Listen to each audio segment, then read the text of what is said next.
Yo, what is up, guys? Welcome back to my channel.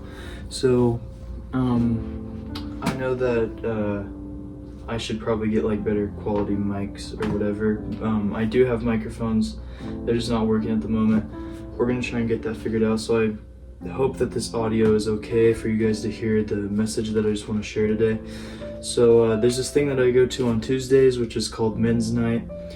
And it's just for men to come and converse with each other and just share their faith and their problems that they're struggling with in that moment or just in their lives. And we have a pastor there, which is the pastor of the church. I go to a church called Harvest Church, and I go to school there as well.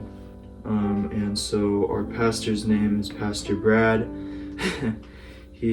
Pastor Brad Phillips. He's an amazing guy, and his son is also awesome. And yeah, I don't know what I'm getting at right now, but I just wanted to share this word with you guys. Today's message is going to be about 3 C's, which is conviction, conscience, and compromise. Conviction is something that as Christians we have a lot of the more that we grow with God, because the more we are looking at things around us, the more we identify it as either bad or good. And if it's bad, we're going to get conviction and we're going to hear from God. And the conscience part of it is being open-minded about what those convictions are, right? And when you add those two together, it's almost a very good thing, because in our walk with God, we need to be very aware of what this earth has for us and what our flesh has for us. And being aware of that is very good, because most of the time it's not good. So that brings me to the story of David. So I've got my bookmark here because I have 2 passages that are gonna, sum up to something. So this is the story of David and Bathsheba. If you don't know the story of David and Bathsheba, then I'm just gonna read it right now. Actually, before David and Bathsheba, we need to go back to 1 Samuel 17, 41 through 49. And then we're also going to do 51 as well. So 1 Samuel 17, 41 says, "Meanwhile, the Philistine with his shield bearer in front of him, kept coming closer to David. He looked David over and saw that he was little more than a boy, glowing with health and handsome, and he despised him. He said to David, 'Am I a dog that you come at me with sticks?' And the Philistine cursed David by his gods. 'Come here,' he said, 'and I'll give your flesh to the birds and the wild animals.'" 45 says, "David said to the Philistine, 'You come against me with sword and spear and javelin, but I come against you in the name of the Lord Almighty, the God of the armies of Israel, whom you have defied. This day the Lord will deliver you into my hands, and I'll strike you down and cut off your head. This very day I will give the carcasses of the Philistine army to the birds and the wild animals, and the whole world will know that there is a God in Israel. All those gathered here will know that it is not by sword or spear that the Lord saves, for the battle is the Lord's, and he will give all of you into our hands." As the Philistine moved closer to attack him, David ran quickly toward the battle line to meet him. Reaching into his bag and taking out a stone, he slung it and struck the Philistine on the forehead. The stone sank into his forehead and he fell face down on the ground. So that is just talking about David being a very strong, obedient man, or in Goliath's words, boy. And at the time, a lot of people probably thought he was a boy, because the Philistines were very big genetically, and they were just big boned. And Goliath was like 8'4", probably close to like 400 pounds. So very brave of David to go and actually attack and step forth and actually take down this Philistine. So 51 says, "David ran and stood over him. He took hold of the Philistine's sword and drew it from the sheath. after he killed him, he cut off his head with the sword. And when he did that, the Philistine army turned and ran away. So why am I saying this? Because God uses men that were down in the lowest of the lows, right? But the thing is this is the opposite. He used David, which was a very obedient man, fearing man of God. Sorry, guys. And it took a turn. David took a turn for sure. So going on to 2 Samuel 11, 1 through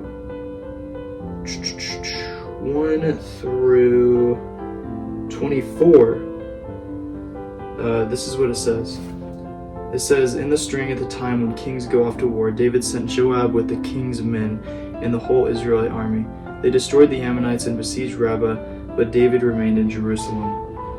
So, I'm not actually going to say I'm not going to do the whole passage here, but you guys can go read it for yourselves. 2 Samuel 11, 1 through 24, and also 26. I recommend reading 26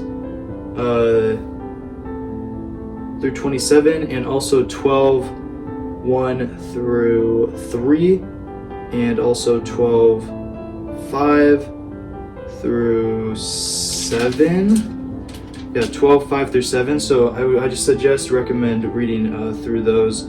I'll try and put them up on the screen as I was saying those.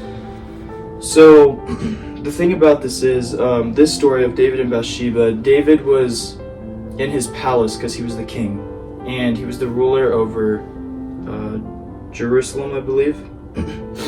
And he went out onto his balcony, looking over his palace, and he saw a naked woman, Bathsheba, ironically bathing. And as she was bathing, David was having lustful thoughts over her and couldn't stop looking at her. So he slept with her, and she became pregnant. Now, the thing that was crazy about it is that Uriah was actually Bathsheba's husband. Bathsheba was married to a man named Uriah, and he was a Hittite. So Uriah was actually in David's army, and so Uriah came back, and David tried to get Uriah to go to Bathsheba, or to his house with Bathsheba, to sleep with her. Now the thing was David was trying to compromise, as we were talking about earlier, because he had conviction and conscience over what he was doing. And the thing is he tried to get Uriah to go to his house to sleep with her, to compromise for his actions by making Uriah or making it seem like Uriah got her pregnant, but it was really him. So he's trying to compromise with that, right? So Uriah goes home, and he feels that the Lord is telling him to not go in there, not to give into his flesh, right? So Uriah was very obedient to God, and he slept on the doormat of his house.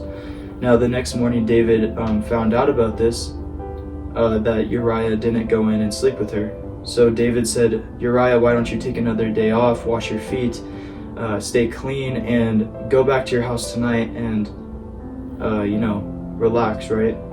And he felt the Lord was saying, telling him again, saying, do not give in to flesh, right? And so Uriah slept outside again, being very obedient towards God. And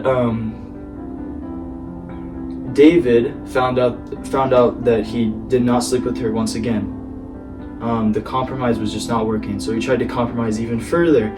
And David takes action and says, Uriah, I want you to be put on the front line of the battle. And later on, David gets a message that Uriah has been killed in battle, right? So his compromise worked. Now the thing is that's not the point, right? So his compromise worked, right? But it's not the point. The point is David tried so hard to compromise and try and beat his conviction and his compromise. But the thing is God gave us free will to do those things, but he's also going to be very disappointed with us. And that's what it says at the end of 2 Samuel 11:27. And it's one of the most depressing verses in the Bible, and it says that the Lord was very disappointed and displeased with David. And I just can't imagine God being disappointed in me and displeased with me and actually saying it to me, like saying, David, or Kingston, I am very disappointed in you. And yeah.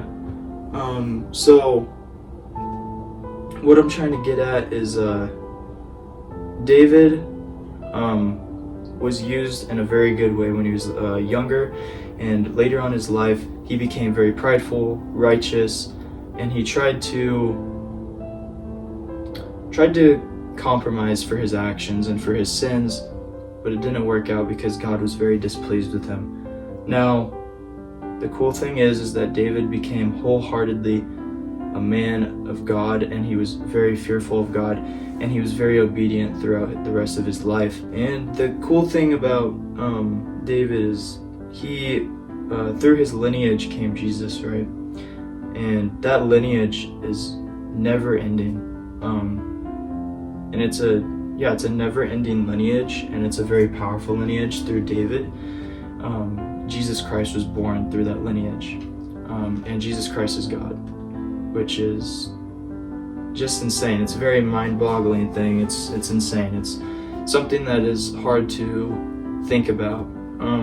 That he came from, like Jesus came from someone that was, like that, but Jesus was perfect and he was sinless. Lived a sinless life, perfect life. Going on to 2 Samuel 12, the Lord sent Nathan to David to talk to him, right? Now, the thing that Nathan said was this: there were 2 men in a certain town, one rich and the other poor. The rich man had a very large number of sheep and cattle, but the poor man had nothing except one little ewe lamb he had bought.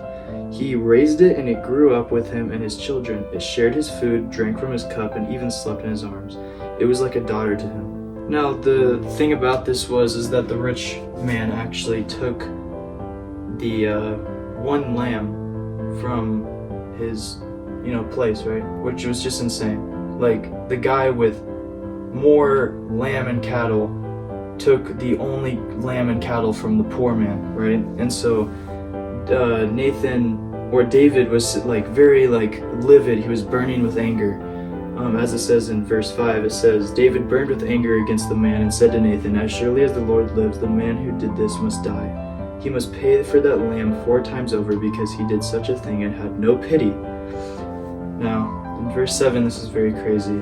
Nathan says, then Nathan said to David, you are that man. You are the rich man that has taken that only lamb and the cattle from the poor man. Kind of referencing towards Uriah. Uriah had that woman. He had God, and David took it away from him and took his life. So I guess my message to you guys is just to not give into flesh, and not try and compromise your sins, right? Compromising will just lead to more compromise. Compromise just leads to more compromise.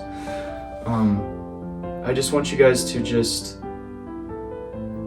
try and grow with God more. Just pray to him through everything that you do. Ask him to give you conviction towards things that you don't usually get convicted towards, or you don't know if it will lead to conviction. Just ask God for conviction and conscience over those things, and he will do it. I assure of you guys that he will do that. So yeah, guys, thank you so much for watching this video. I know it's probably kind of complicated. I hope you guys picked it up though, and I'll see you guys in the next message. Peace.